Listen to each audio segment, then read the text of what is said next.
Evening, Bulls fans. I am, as always, Matt Gritzmacher. I'm joined by John McWhinney from UB Bull Run. We are delayed a day because of the Super Bowl. I think a worthy reason to step back, wait a day on our weekly Olympic podcast. Was a busy weekend in UB sports. I need to stop bouncing my knees and flipping the computer all over the place. Busy weekend. We had women's tennis and men's tennis on the same weekend.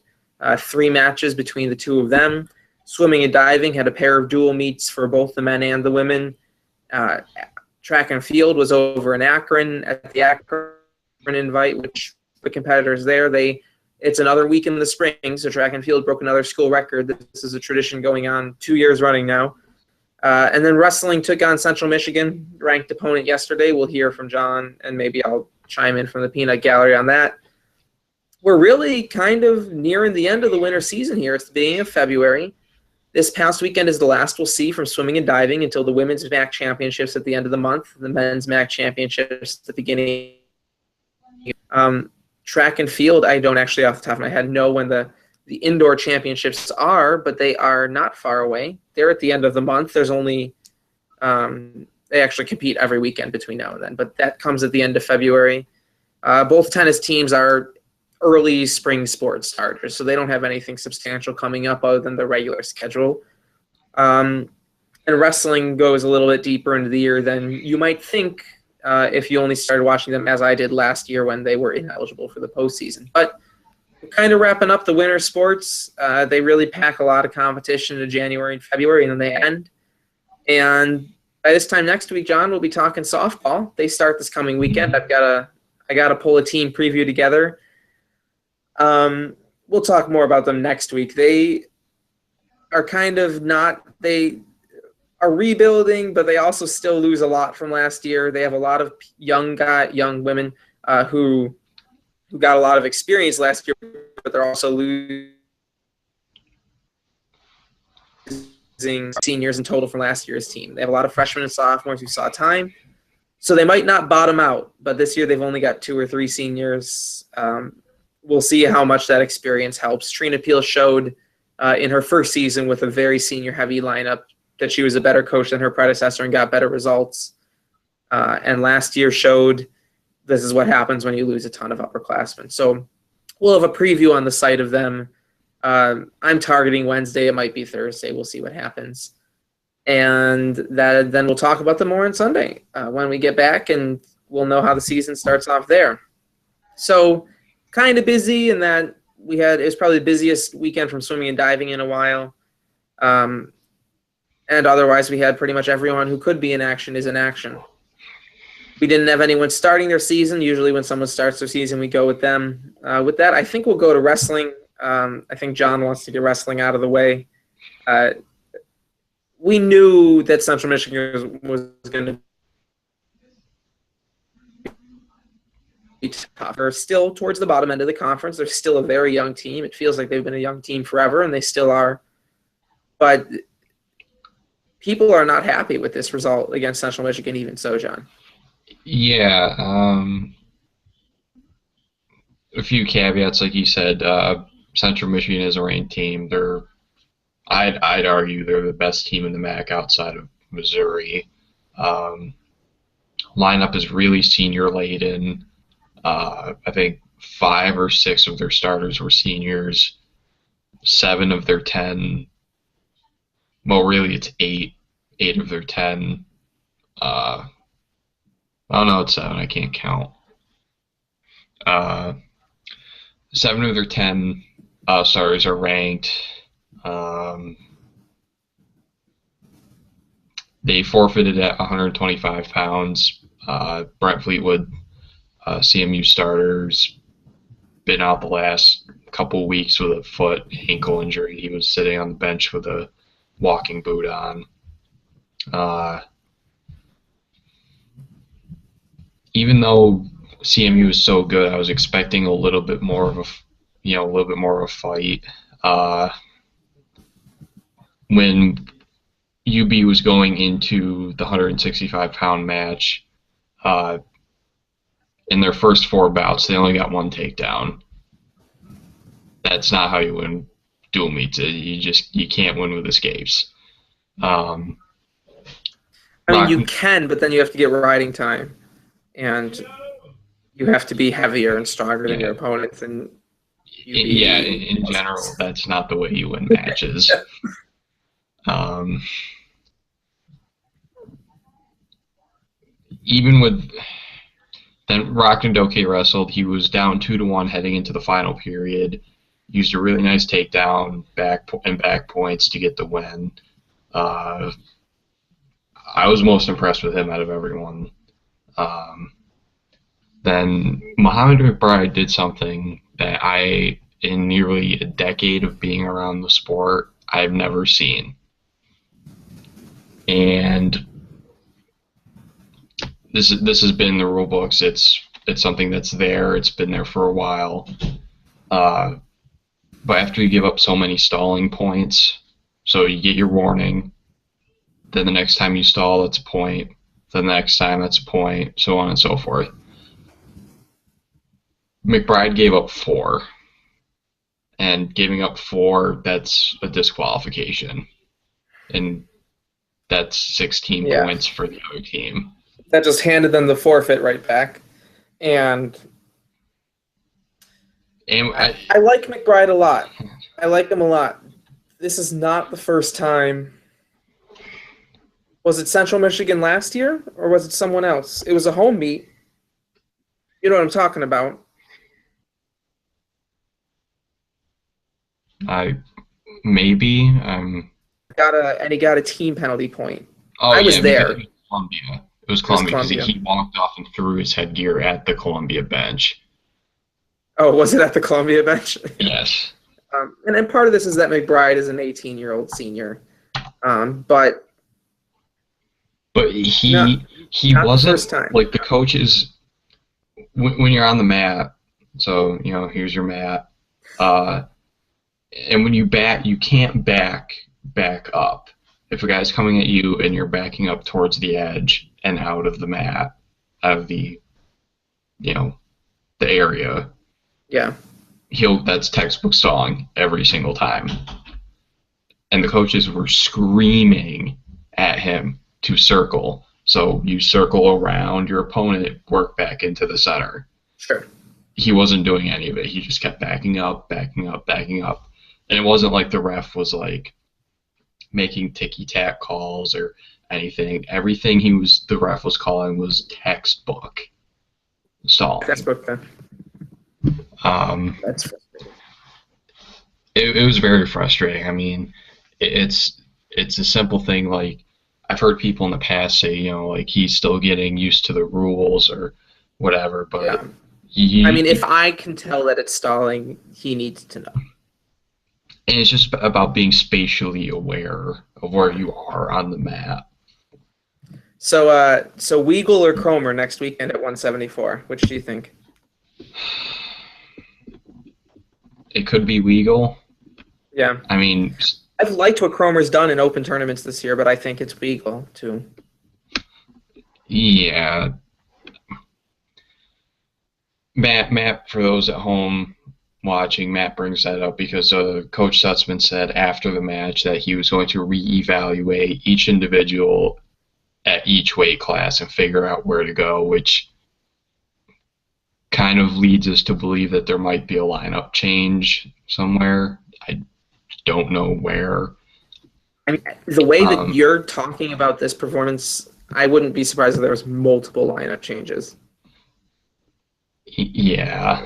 And this is me just going off of you because I was out of commission all day Sunday.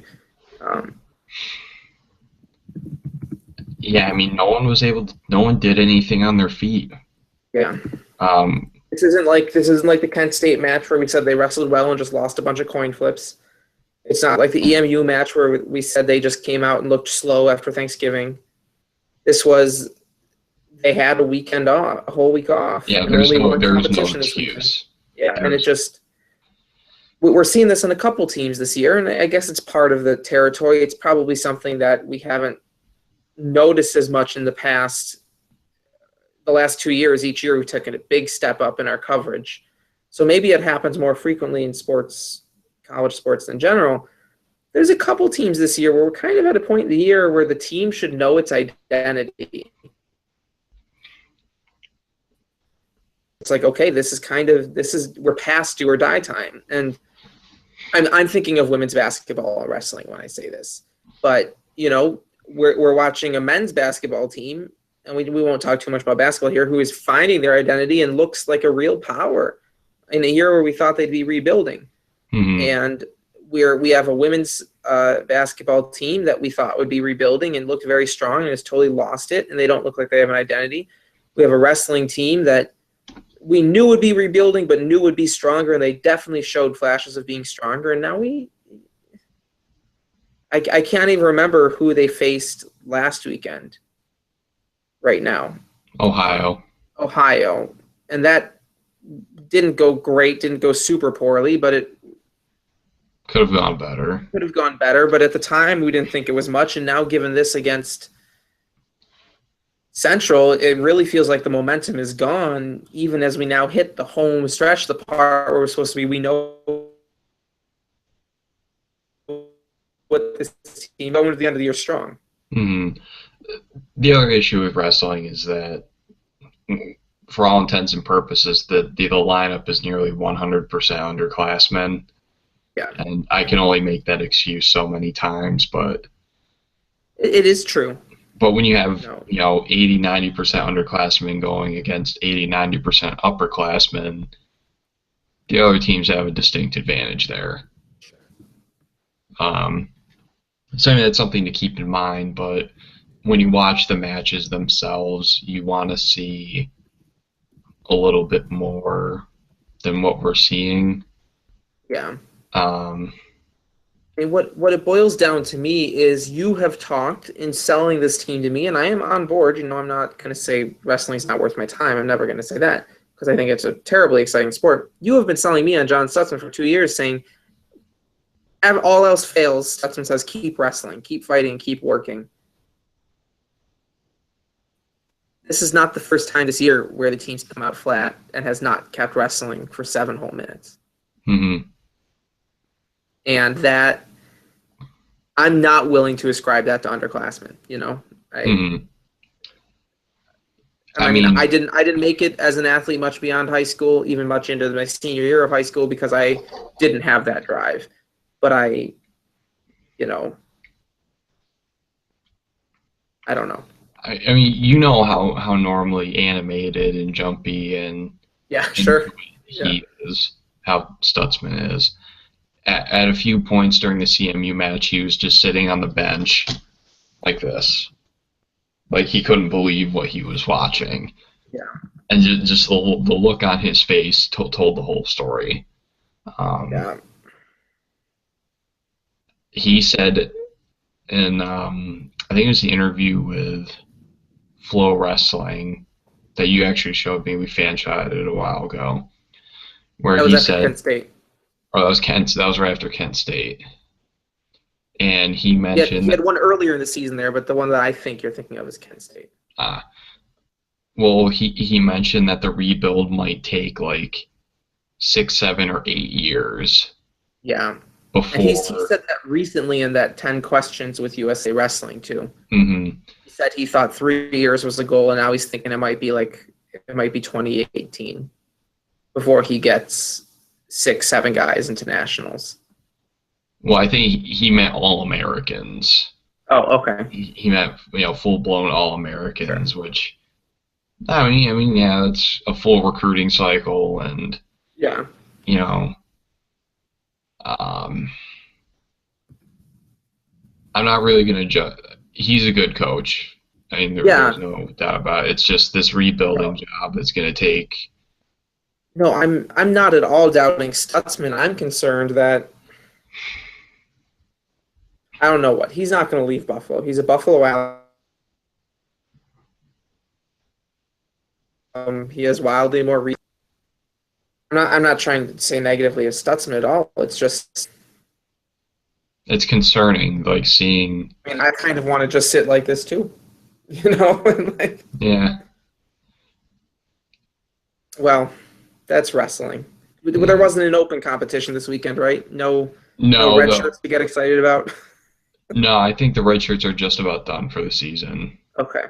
So I can go dig through a few of my sources, but as Yeah. far as I've seen, they're just about done. Yeah. This coming weekend, so we're home now for the rest of the year, which is just 10 more days. And this coming weekend, it's Binghamton in Northern Illinois. And we think Northern Illinois is the best chance of the year, let alone the best chance remaining for a MAC win. For another MAC And for win. another MAC win. Wow, look at Come on. how quickly we forget. I forget. And Binghamton is a strong team, but we think, like based on the New York State Collegiate Champions, we feel like we should be able to take them, right? Yeah, it should be close. I hate Binghamton with a passion. Yep. I know you do too. How can you not? Um,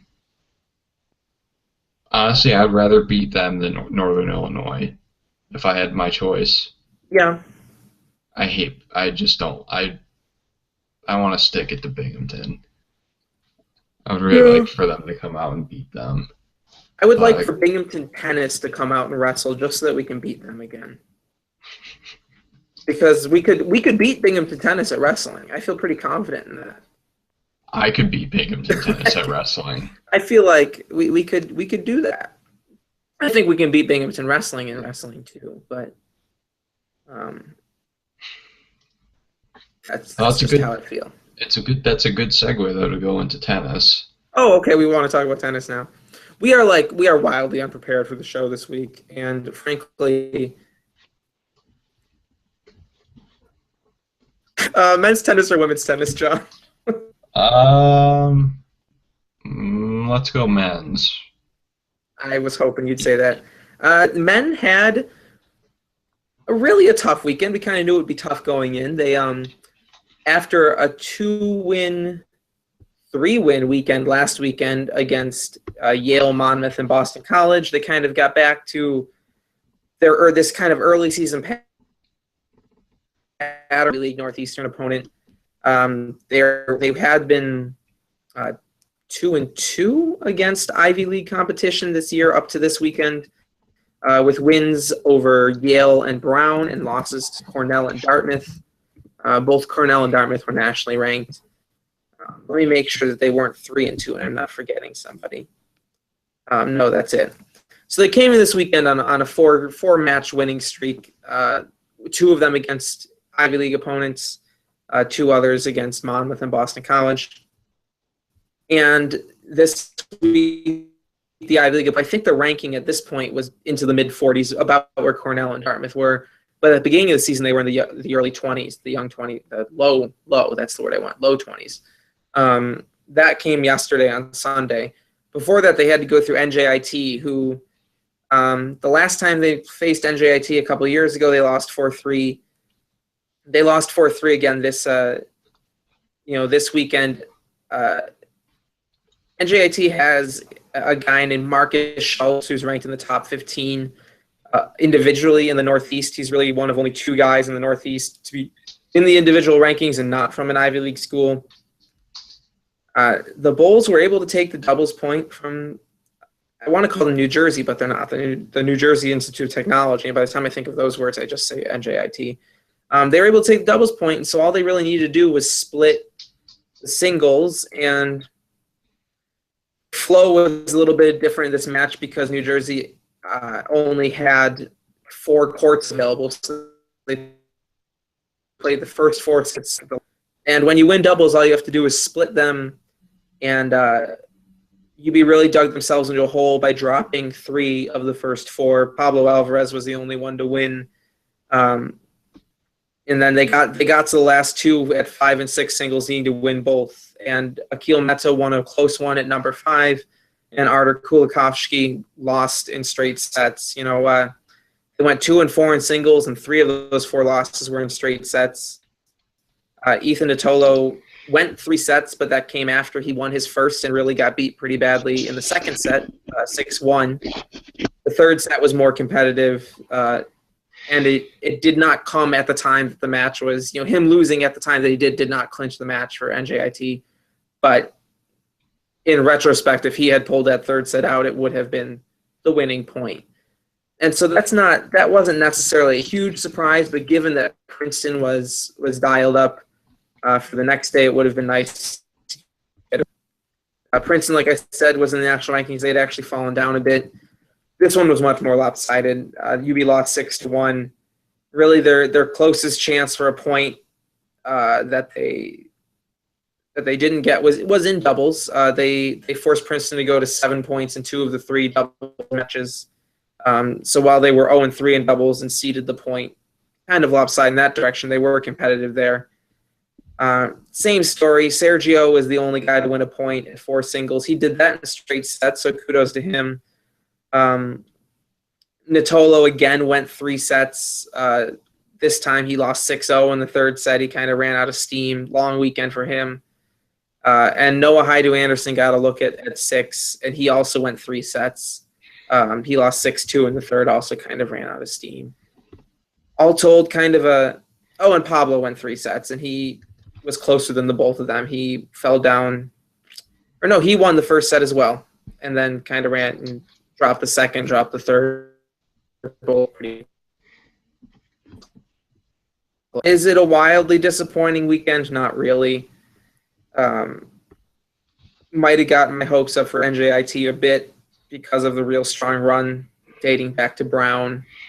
But they have kind of an elite guy in Marcus Schultz. They were able to make inroads. If teams can win 2 out of 3 against UB's top 3 in Hromich, Alvarez, and Nittolo, I think they're generally in pretty good shape against UB. I think the depth last year that carried the Bulls through was kind of in 3 through 6. And this year it's kind of in 1 through 4. And that's okay. That's totally cool. But it just means that last year UB skated by with kind of a tough go, maybe injury-laden go at 1 and 2. And this year they can at times look stronger than they did last year because they are getting production, especially from the 2 spot in Pablo Alvarez. But there's less room for error. They're a more experienced team. Their strong points are a little higher up in the lineup, but I think there's less room for error on the whole. But this really doesn't mean a whole lot. Wins are nice. This is one of those situations where we know from years and years of Coach Nickel, get into the MAC tournament and see what happens. The MAC regular season slate is expanded this year, so UB will have 7 matches instead of 5. And they have a pretty home-friendly schedule.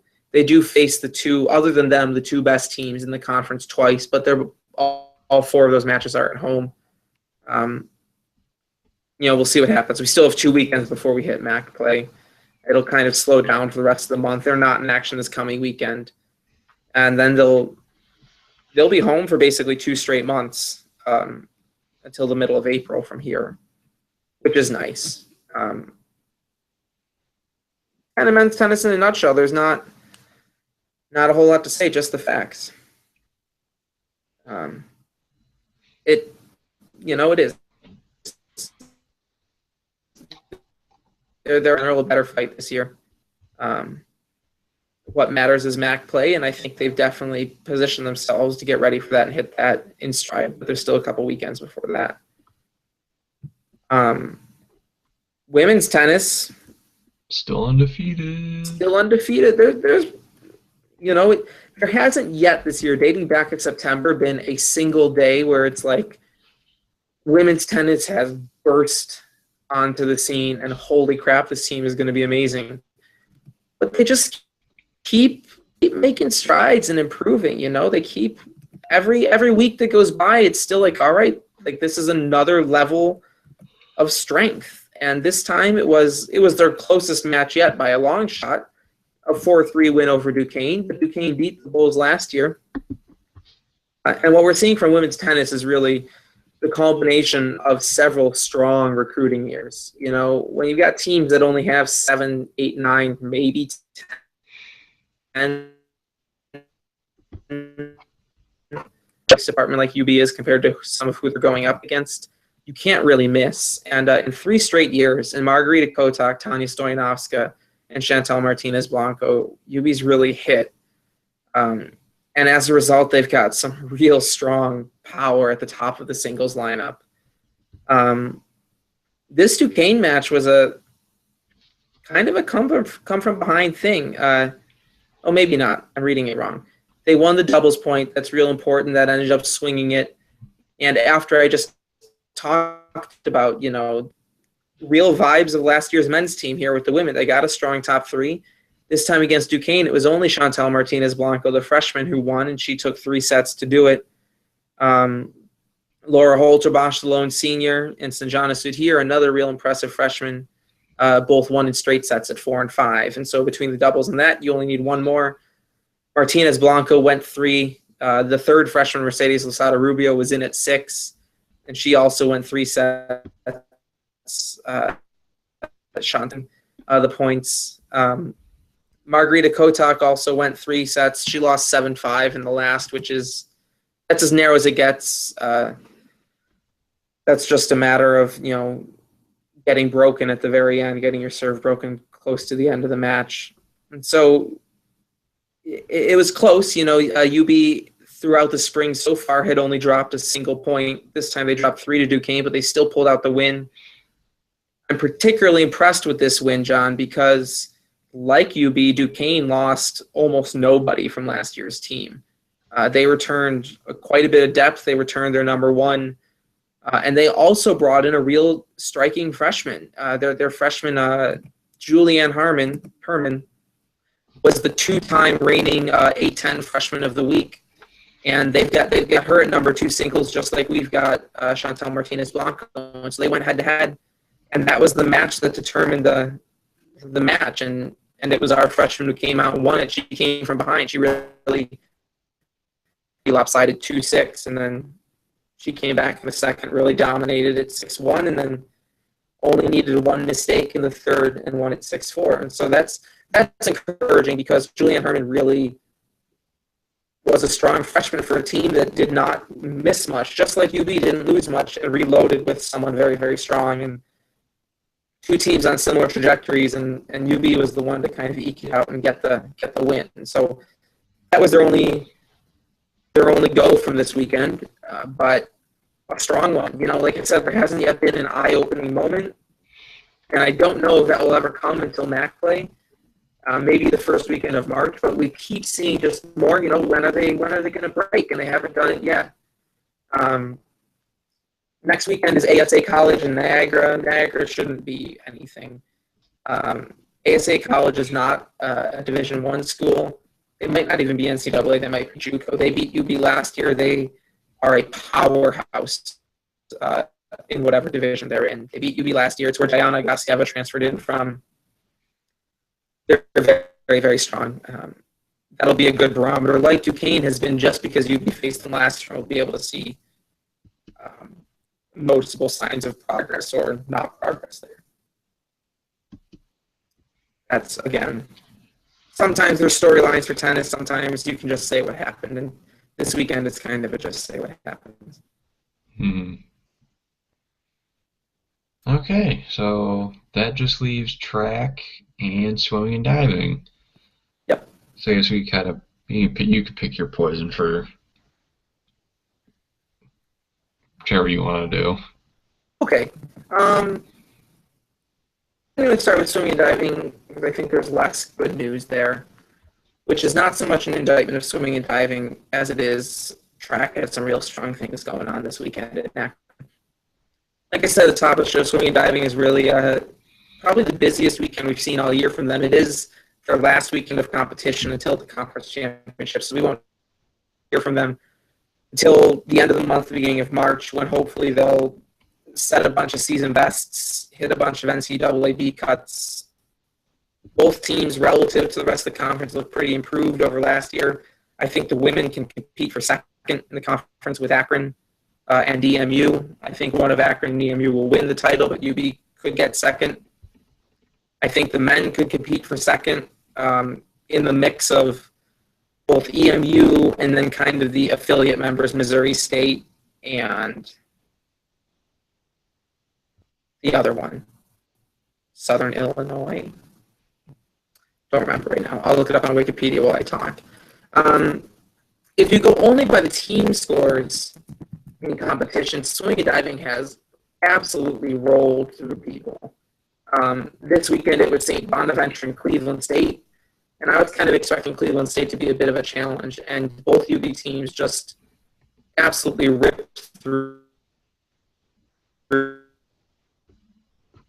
We want to win, and winning big shows off our depth. I think in different ways, I've touched on it this winter, depth is what hurt the Bulls in both sides last year. The women had tons of freestyle points, but not much beyond one or two swimmers in the other disciplines. The men had decent depth in everywhere, but not really any star power outside of one or two races, and I think both teams have improved on that this year.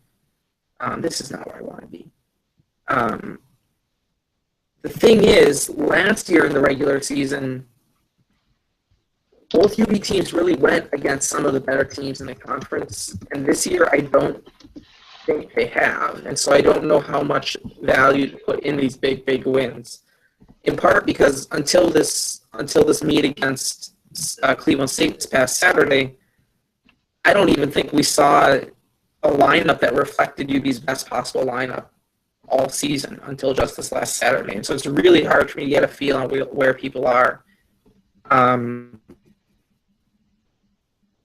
We haven't really seen the season bests for individuals drop too much since November, which might just be because everyone's been bouncing around, and we saw against Cleveland State. The only time that times really, really matter is at the MAC championship. So I'm certainly not sounding the alarm. But compared to last year, it feels like there's a little bit less momentum, even though the results in terms of winning races is really substantial this year, John. Mm-hmm. It almost seems to me like the way you describe everyone bouncing around, then their PR times, or excuse me, not their season best times not necessarily dropping. It seems like as we get into this latter stage of the season, you really want to see those times really start to drop. As we head towards the MAC championships, which is where obviously you want everyone to hit their best times. And it's a deliberate schedule for today. That's deliberate. It's also a deliberate scheduling decision to only have one competition from Halloween until the middle of January. Mm-hmm. And it was not a surprise to see that competition at Bucknell on November 22nd hit a lot of PRs for the season up to that point because they had a few weeks off from Halloween to Thanksgiving, just that one competition in the middle of November. Lots of people swam very well that day. They took December off. They presumably practiced, but off from competition. Over kind of the New Year's time in early January, they went on their training trip. College swimming teams all go to very warm weather places for training trips. I had a buddy from high school who swam for Fairfield, and he went to Hawaii 3 times and Palm Beach once, with the swimming team at Christmas time in college. And so if anybody's watching his kids, and get them into swimming, and then they get free trips. Maybe. They did this. They came in January, and maybe not the first week of January, but I was hoping to see over the course of week in and week out competition until the beginning of February, at least some times dropping. Mm-hmm. And we've kind of seen it here and there, but we certainly haven't seen it from the Jess Powers, the Megan Burns, the Sarah Baxters. On the men's sides, Antonio Lanzi, Aaron Durrance, Mason Miller. A lot of people are still sitting on that time from November 22nd, which is fine. It's a good time that they all have. And, we expect there to be a most substantial drop-off between now and the MAC championships. That's why they take this time off. But it's like this month of intense competition the gears never really caught and took off.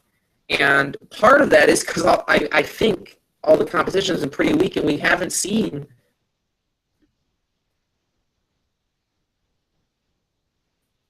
I am just an out observer. I am not the coach. I don't make these decisions. That's fine. But if you ask me to construct a lineup, what's our best chance top to bottom to do the best we can on a team scale. The only lineup this year that I think would become close to what I might put together would have been this weekend as Cleveland State for both the men and the women. And we haven't really seen a lot of people swim in their best events more than once or twice all season. And so I don't know if people are actually faster and we just haven't seen it because they haven't been around much, or what. And it's not necessarily a huge reason for concern because maybe if they come out in the MAC championships and swim well, then great. Then it's worked and I have no concerns. But I'm not seeing the NCAA B cuts and I'm not seeing the school records getting knocked off. And I'm not seeing the personal bests get lowered through the month of January that we have the last 2 seasons. And so, sky's not falling, but an underwhelming performance at the MAC championships, which I really don't think there will be. But if there is, I'm going to remember feeling this way, Mm-hmm. We'll see. I just feel like I don't have a lot of. It's good. They're killing teams. I mean, both teams beat Bonaventure by over 100, over 125, and both teams beat Cleveland State by over 50, which that's a huge margin, especially in a dual meet. And Cleveland State's a good program. They're probably the toughest competition the women have seen all year. And I'd say after the men went up against Michigan and Ohio State a couple weekends ago, it might be the toughest competition the men have seen all year. And they just destroyed them. But I don't know how substantial that is. Because the other metrics by which I would view improvement aren't there. Mm-hmm. And maybe that's my ignorance and not having been a sweat I've only picked up since I've cared about it watching here in this hobby. In this, nobody pays me, and I just do what I can because I want to talk about this hobby. But to my eyes, I have a degree of uncertainty here. And if everybody improves and they finish in the top, both teams finish in the top 3 at MAC championships, which I think is very realistic, then I'll feel great. And we'll see, but this is kind of the last word we get until then. And it was the strongest showing of the spring, but as a cap on the spring, it was also appropriate for, we haven't necessarily seen a standard bearing, other than Julia Box's school record in the 200 butterfly, I think. We haven't seen much to really run around and shout about. I don't think Megan Burns has lost in the 50 free yet, but she's only swam it 4 or 5 times compared to last year.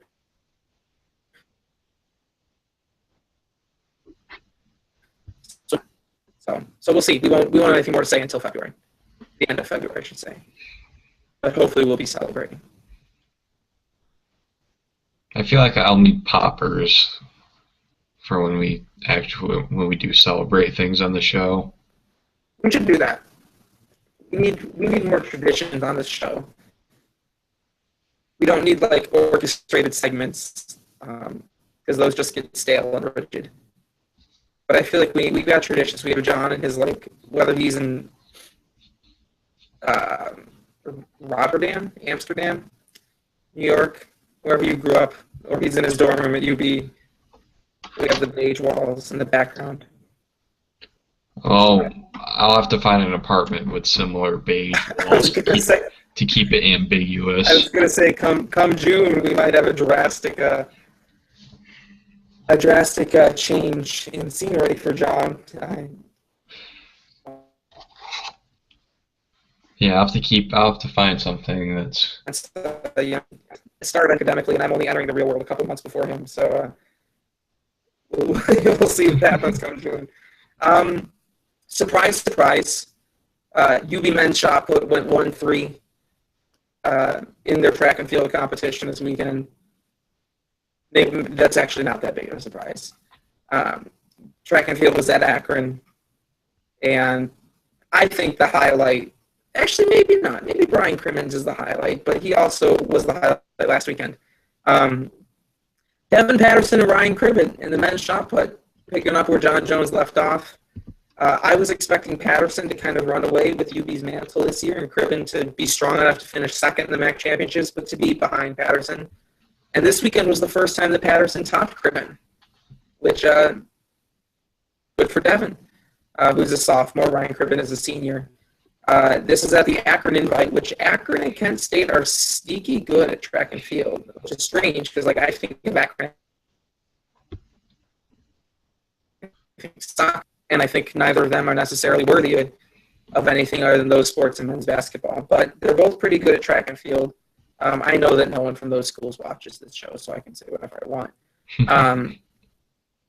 And so there's some serious competition here, and UB throwing has to be considered. They've really, after the national championship, John Jones will go to the Olympic trials this year. They'll have sent 2 throwers to the Olympic trials in the last 10 years. Devin Patterson's on his way. Cribben might be on his way.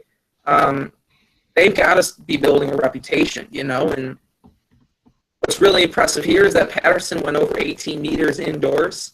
That's a personal best for him indoors by half a meter. It's only 10 centimeters off from his outdoor personal best when he finished second at the MAC championships last year. So, I mean, both of them are shots to qualify for nationals. I don't know if their throws yet would make it, but if they can each hit, another 40 centimeters at the MAC championships, get up into the mid-18s, they'll both end up at nationals, which would be awesome. I don't think UB's ever had 2 in one event.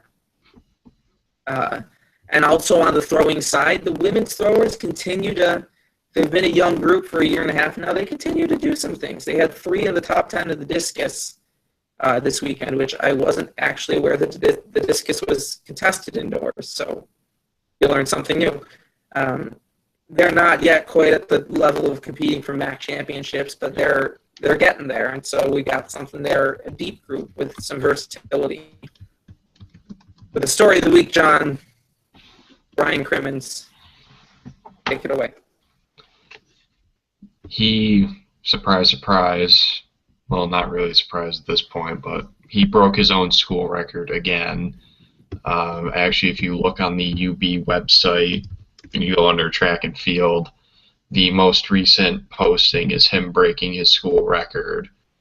Then 2 immediately down is him breaking the school record from the last time they competed. Which, to be fair, was also his own school record. Yeah, I think he's held the record for 3 years now and lowered it at least 4 times. I think it's 6 times, but I'd have to do some digging.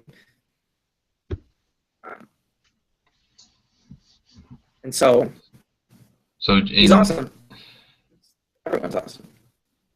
And he did it in just a hair over 4 minutes. Yeah. I couldn't dream of running that fast. Yeah, I should look up track and field. Should look up what the qualifying times, what kind of level chance he's got for nationals. Indoor qualifying standards. Here I go. Let's see what it does. Because I think Mike Morgan hasn't competed yet. Maybe he doesn't have indoor eligibility left. But if he does, he'll be at nationals. I think Devin Patterson will be at nationals.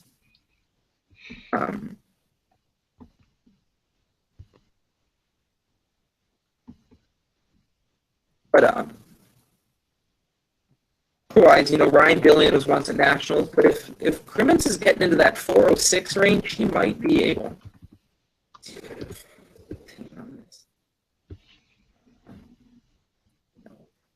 I don't know then. I don't know. That was less fruitful than I thought it would be. Crimmins is, this is now dating back to January 7th, 2015. Let me double check on that it was the 7th. But their first meet at the Armory up in Upper Manhattan last year, somebody broke a school record. And since then, somebody's broken a school record literally every weekend that UB has competed for now close to a year and a half of competition.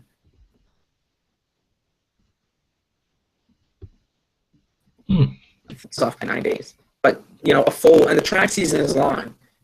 January, February, March, April last year, and all of May, and then the NCAA championships in the middle of June. And then this year, the entire month of January and 2 weekends already in February. Every single weekend, we've seen some school record go down. And right now, it's Brian Crimmins who's doing it. This year, also, Darian Johnson has broken and lowered the school record in the 60-meter dash. And on the women's side, Malaya White has done the same with her record in the 60-meter dash. And so it's there. Rathani Hassan, maybe it's Hassan Rathani. I'm embarrassed. I don't know. I think it's Hassani Rathan. In the high jump, Mike threatened the record. He's already at like 6'8". I think the school record in the high jump is like 6'10" and a half.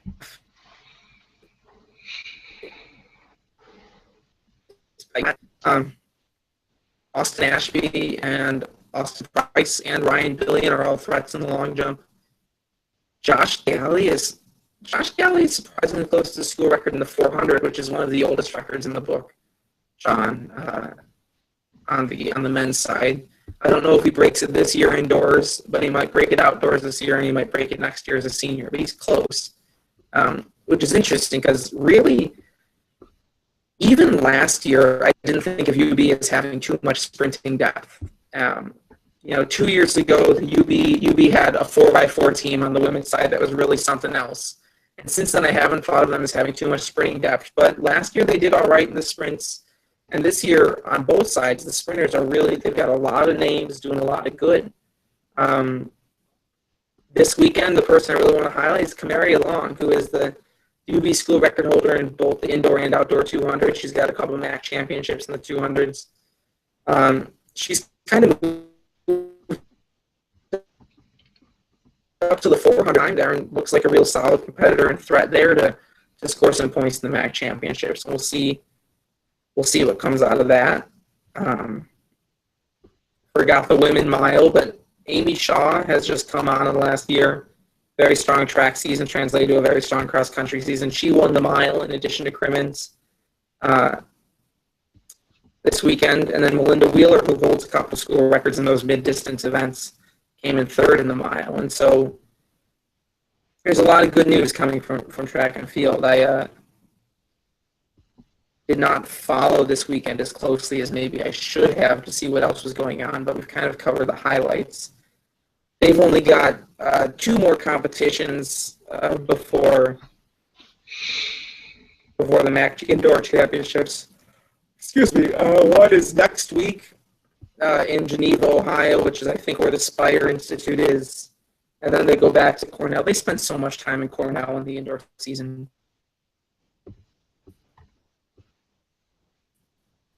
But I don't know. I guess the only question I really have right now is Mike Morgan going to make an appearance in the indoor season? And I don't know, John, if you would have any insight to that, but I'm going to guess that you will have something to say. And if not, you'll have to make something up. Does Mike Morgan make an appearance? I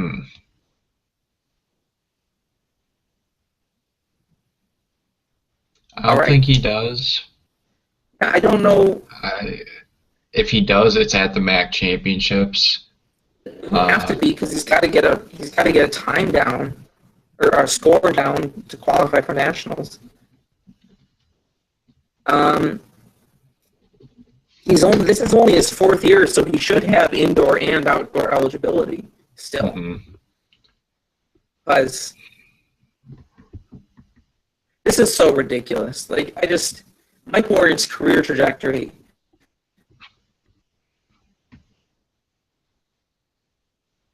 in the MAC, in the heptathlon indoors. His junior year, he finished 3rd in the country in the heptathlon indoors. What? That's a steeper trajectory than John Jones. But this should be still a year from him, unless he's hurt and he'll maintain indoor eligibility for next year. Which would suck, just because I want to see him. Indoor and outdoor track eligibility is funky because they are 2 separate sports. And in each of those sports, the 5 years to play for rule applies. So we'll see. We haven't really seen Mike Morgan very much. We haven't seen Ryan Billion very much.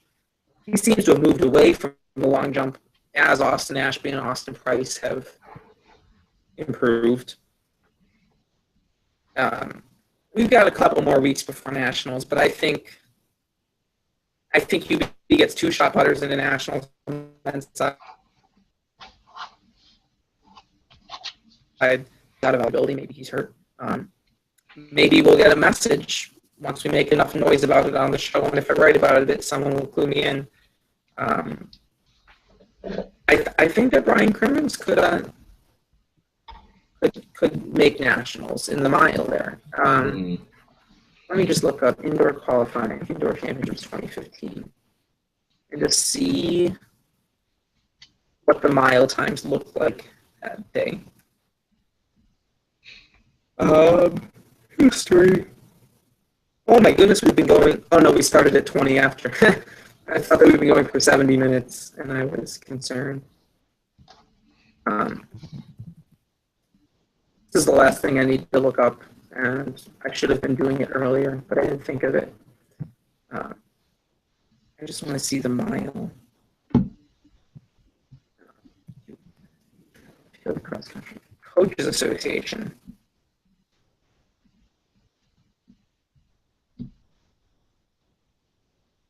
Oh, on the ball today, John. I don't know if we have a viewer right now. We have a viewer. Okay. Let's just guess at